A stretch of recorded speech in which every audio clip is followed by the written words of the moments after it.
Hello, hello, les mamans hyper sensibles et les êtres hyper empathiques. Je voulais rétablir avec vous une vérité sur ce que c'est être un ou une empathe. Euh, et que ce n'est pas, les empathes, ce ne sont pas des magiciens, ce ne sont pas des mutants, ce ne sont pas des psychotiques, ce ne sont pas non plus des êtres asociaux. C'est pas ça du tout. Quand je parle d'empathe, euh, je dirais aussi des êtres hyper empathiques. Hein. C'est pas, voilà, on va simplifier en disant que les empathes, ce sont des êtres hyper empathiques. Et les empathes ont le don de ressentir les énergies et les émotions plus profondément. Et il y a une grande différence entre avoir de l'empathie et être empathe et être hyper empathique. C'est pas pareil, être hyper empathique et avoir de l'empathie. Il y a plein de personnes qui arrivent à lire, à comprendre ce que les autres ressentent. Hein, on a cette capacité-là en tant qu'humain, mais c'est pas difficile à vivre pour eux. Ça, c'est de l'empathie. L'empathie, c'est la capacité de se mettre à la place de l'autre pour comprendre son mode de fonctionnement, pour comprendre ses pensées, pour comprendre ses émotions. Ça, c'est l'empathie. C'est avoir de l'empathie. Et l'empathie, c'est un acte de bienveillance. Hein, c'est un acte qui nous rend encore plus humains. Mais quand on a de l'empathie, dès qu'on revient à notre propre vie, on peut passer à autre chose. Par contre, pour une empathe, c'est pas simplement un acte de bienveillance.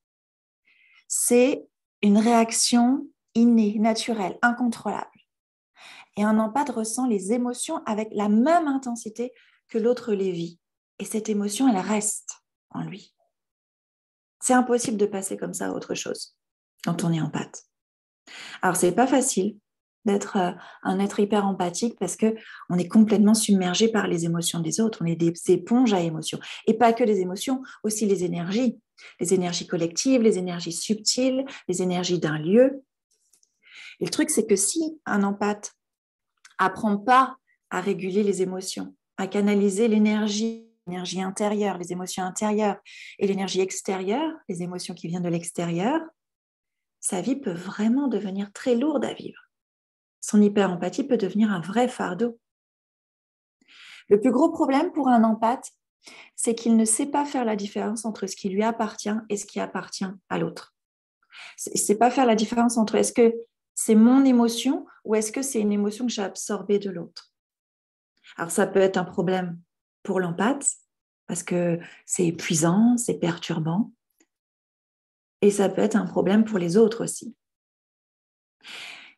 Imagine que tu as le pouvoir de ressentir la faim des autres, quand les autres ont faim. Mais que tu as aussi le pouvoir de les nourrir. Il n'y a que toi qui as ce pouvoir-là de les nourrir. Le problème, c'est que tu es incapable de savoir si c'est toi qui as faim ou si c'est l'autre qui a faim. Et puis tu vas finir par manger tout le temps, alors que c'est l'autre qui a faim. Et puis tu vas avoir des soucis de poids, tu vas avoir des soucis de santé à ce rythme-là. Donc pour toi, c'est pas bon. Et puis pendant ce temps-là, les autres, ils vont mourir de faim puisque leur faim n'est pas entendue et que tu peux pas. Tu n'as pas les capacités, tu n'as pas la clarté, tu n'as pas le discernement nécessaire pour les nourrir. Donc, ils vont mourir de faim. Voilà une image pour essayer de comprendre qu'est-ce que c'est l'hyper-empathie. Et ça, en tant que maman hyper-empathique, ça peut être très compliqué parce que quand notre enfant vit une crise de colère ou vit une grosse tristesse, on va absorber ça, on va ressentir ça de manière aussi intense que lui la vit.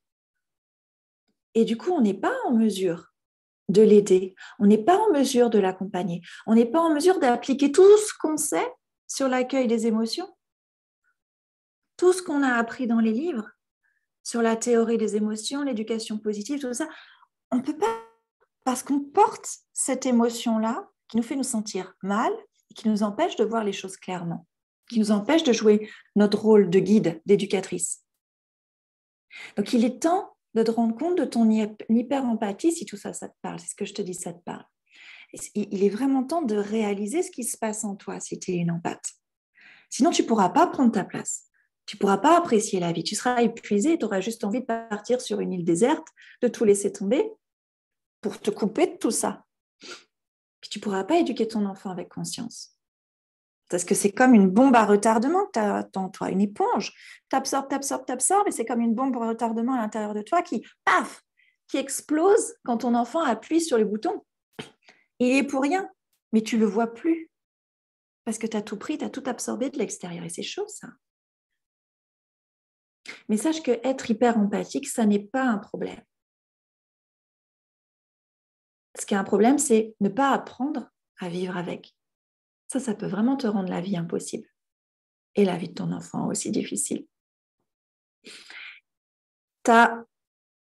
Si tout ça, ça te parle, si tu te reconnais en tant qu'être empathe, tu as le pouvoir d'intérioriser la souffrance et les émotions des autres de manière instantanée. Ah, c'est quelque chose. Donc, éveille-toi à ton hyper-empathie. Apprends à te connaître. Apprends ton fonctionnement.